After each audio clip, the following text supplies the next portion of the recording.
अस्सलाम वालेकुम। उम्मीद है आप खैर आफियत से होंगे। चाइना जो है वो इमरान खान के डिफेंस में आ गया है। चाइना के कौंसल जनरल ने नाज़रीन इमरान खान के हक में बयानात दिए हैं। इमरान खान की रिहाई के हवाले से, इमरान खान की इलेक्शन में शमूलियत के हवाले से स्टेटमेंट्स दिए हैं और पैगाम जो है नाज़रीन ताकतवर हलकों तक पहुंचा दिया गया है। और चाइना ने जो उसकी अपनी पोजीशन है, जो उसकी अपनी स्टैंडिंग है इस पूरे मामले के ऊपर, वो क्लियर कर दी है। नाज़रीन बड़ी दिलचस्प किस्म के रिमार्क्स दिए हैं, स्टेटमेंट्स दी हैं चाइना के कौंसल जनरल ने। और ये नाज़रीन बयानात भी ARY न्यूज़ के ऊपर दिए गए हैं और इन बयानात को देने के लिए ARY न्यूज़ का इंतखाब किया गया है। और ये बज़ात खुद भी एक बहुत बड़ा मैसेज है। नाज़रीन ये डिटेल्स मैं आपको बताता हूँ। इससे पहले मैं आपको बताता चलूँ कि चाइना जो है उसने इमरान खान को फारिग किए जाने के ऊपर पहले भी अपना एहतजाज रिकॉर्ड करवाया था। चाइना को बहुत अच्छी तरह से खबर है कि इंटरनेशनल कॉन्स्पिरेसी हुई है, इसके ज़रिए पाकिस्तान को नुकसान पहुँचाने की कोशिश की गई है, इसके ज़रिए चाइना को नुकसान पहुँचाने की कोशिश की गई है। और नाज़रीन जो बैरूनी साजिश हुई, जो ख़त आया और उसके बाद जैसे इमरान खान को खुडे लाइन लगाया गया, इसके ऊपर जो चाइना है वो मुतअद्दिद मरतबा अपना एहतजाज रिकॉर्ड करवा चुका है। और जब शहबाज शरीफ साहब चाइना के दौरे के ऊपर गए थे तो वहाँ पे भी इन्हें कोई ख़ास लिफ्ट नहीं करवाई गई थी। और चाइना की तरफ से पाकिस्तान को कुछ कर्जे मिलने थे, कुछ कमिटमेंट्स हुई थी चाइना की इमरान खान के साथ। और गुज़श्ता जो कर्जे हैं उनके ऊपर जो सूद है उसकी माफ़ी के ऊपर बात हुई थी, उसके सूद को डिले करने के ऊपर इमरान खान के साथ उनकी कुछ कमिटमेंट्स थी। लेकिन ये सब मामला जो हैं वो फिर डिले हो गए। जो CPEC के ऊपर काम चल रहा था उसमें भी बड़ी सुस्ती देखने में आई थी। तो उसके ऊपर चाइना के जो सदर थे शी जिनपिंग, उन्होंने शहबाज शरीफ को ख़ास लिफ्ट भी नहीं करवाई थी, जो कर्जे मिलने थे उसको भी डिले कर दिया था। तो इसके ऊपर वैसे नून लीग के मीडिया सेल की जानिब से और इनके लिफाफी सहाफ़ियों की जानिब से ये एक बयानिया और नैरेटिव बनाने की कोशिश की जाती है कि जी चाइना को तो इससे कोई फ़र्क नहीं पड़ा, चाइना को तो इससे कोई लेना देना ही नहीं है, वो तो पाकिस्तान के अंदरूनी मामलात में ना मुदाखलत करते हैं, ना उनकी गर्ज है, ना उनके कुछ स्टेक्स हैं। तो ये एक मौक़िफ़ बनाने की कोशिश की जाती है। लेकिन नाज़रीन चाइना को फ़र्क पड़ता है और वो अपना जो उनको महसूस होता है कि जी हम ये चाहते हैं, उसको वो फिर आगे ऑन रिकॉर्ड भी लेके आते हैं, बताते हैं पाकिस्तान को कि जी हम तो जो है ना वो ये चीज़ चाहते हैं, ये हमारी डिमांड है। क्यों? क्योंकि उनके पाकिस्तान में स्टेक्स बहुत हाई है। चाइना का BRI belt and road initiative वो पूरी दुनिया में फैला हुआ है। उसके ज़रिए चाइना ने पूरी दुनिया के ऊपर अपनी एक हेजेमनी और सुप्रीमेसी कायम करनी है। और चाइना के पूरी दुनिया के ऊपर हुक्मरानी का जो बेसिक प्रोजेक्ट है, जो मेन प्रोजेक्ट है और जिसका पिवटल एक रोल है उस BRI में, वो CPEC है। और CPEC सारा का सारा पाकिस्तान से गुजरता है। और यही वजह है चाइना और पाकिस्तान के तल्लुकात के बेहतरीन होने की। और माजी में ये तल्लुकात क्यों बेहतर रहे, फ्यूचर में ये तल्लुकात क्यों बेहतर रहेंगे, तो उसकी वजह यही ये तजारती मामलात हैं, आपके तजारती तल्लुकात हैं। वरना वो कोई आपके खाला का बेटा थोड़ी ना है। और आलमी सतह पे तो इस तरह के आपके तल्लुकात जो हैं वो नेक नीयती या वो कुछ दिल की बुनियाद के ऊपर नहीं होते, आपके तजारती तल्लुकात की बुनियाद के ऊपर, आपके पॉलिटिकल इंटरेस्ट की बेस के ऊपर किसी भी मुल्क के साथ आपके तल्लुकात होते हैं। जब तक वो कायम रहें, आपके इंटरेस्ट साझे हों, मुश्तरका हों, फिर आप दोस्त रहते हैं। जब आपके इंटरेस्ट ख़त्म होते हैं वो दोस्ती ख़त्म हो जाती है। तो यहाँ पर तो ये चीज़ बड़ी क्लियर है।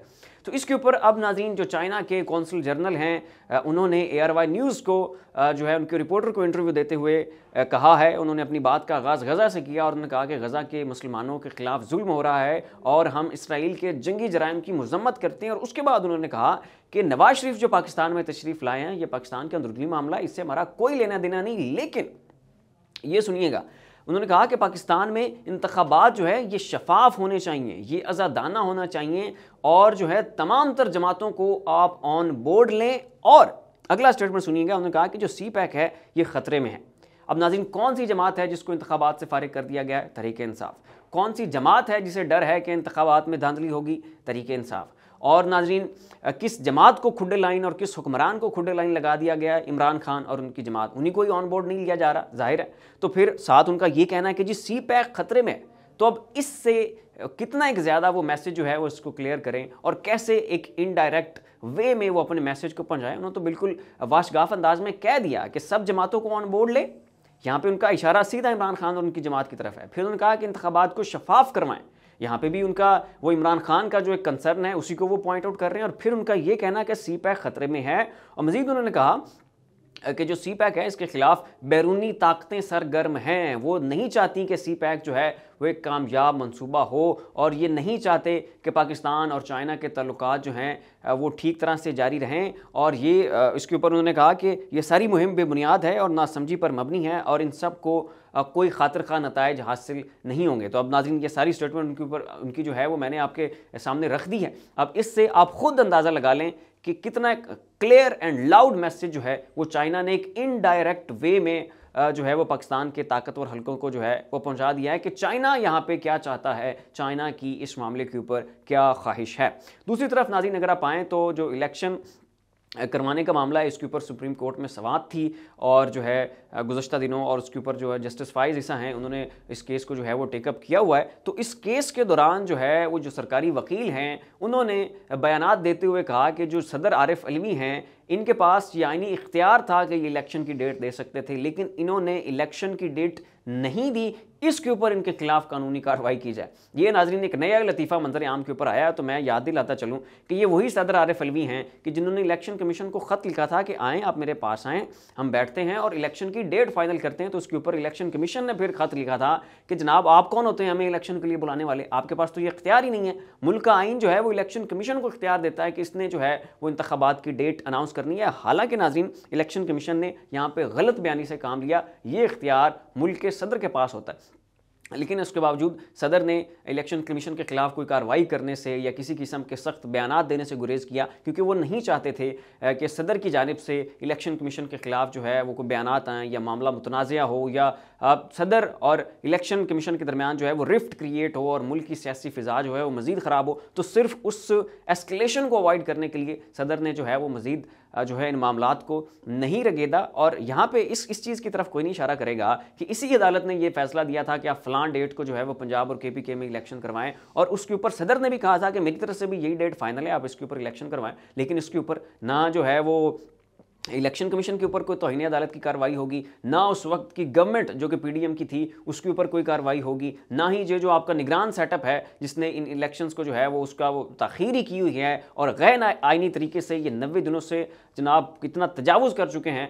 कोई आइन में ये चीज़ दर्ज ही नहीं है कि आप जो है वो 90 दिनों से आगे किसी भी तरह, किसी भी सूरत, किसी भी एमरजेंसी के तहत जो है निगरान हुकूमत का जो ड्यूरेशन है उसको बढ़ा सकते हैं। तो ये गैर आइनी काम हो रहा है। ये 90 दिनों से ज़्यादा जो है मुद्दत लेके यहाँ पे बैठे हुए हैं, अब तो दुगनी मुद्दत होने वाली है। इसके खिलाफ आइनी कार्रवाई जो है वो नहीं होगी, कानूनी कार्रवाई नहीं होगी, इनके ऊपर तौहीन अदालत नहीं लगेगी। तो इनसे जो है इलेक्शन कमीशन से कोई भी नहीं पूछेगा। लेकिन जो तमाम तर कानूनी कार्रवाइयाँ हैं और इख्तियारात के जो नाजायज़ इस्तेमाल हैं और जो सारी धमकियाँ हैं और जो सारी धौंस है और जो सारी लीडरशिप को पकड़ना और जेल में डालने की जो सारी कार्रवाई है, वो सारी की सारी तहरीक इंसाफ के लिए, वो इमरान खान के लिए और सदर आरिफ अलवी के लिए। ये नाज़रीन कुछ अपडेट्स थी जो मैंने आपके सामने रखी। इसके ऊपर आप क्या राय रखते हैं? क्या लगता है आपको कि क्या चाइना ने जो है जो एक इनडायरेक्ट मैसेज दिया है उसके ऊपर कोई अमल दरामद होगा, या कि इसको भी रद्दी की टोकरी में डाल दिया जाएगा? और सदर आरिफ अलवी वाले मामले के ऊपर के उन्होंने उस पूरे मामले को बड़ी खुश असलूबी से लेकर चले, लेकिन उनके खिलाफ अब कार्रवाई का फैसला हो चुका है। लेकिन जिन्होंने तौहीन अदालत की है, इदारों ने भी, इलेक्शन कमीशन ने भी और इस वक्त के निगरान सेटअप में, उनसे कोई नहीं पूछा जा रहा। तो इस सारे मामले के ऊपर आप क्या राय रखते हैं उसका इज़हार कमेंट बॉक्स में जरूर कीजिएगा। फिलहाल के लिए इतना ही। ऐसी मज़ीद अपडेट्स देखने के लिए देखते रहिए हमारा YouTube चैनल, फेसबुक पेज। अपना ख्याल रखिएगा। अल्लाह हाफ़िज़।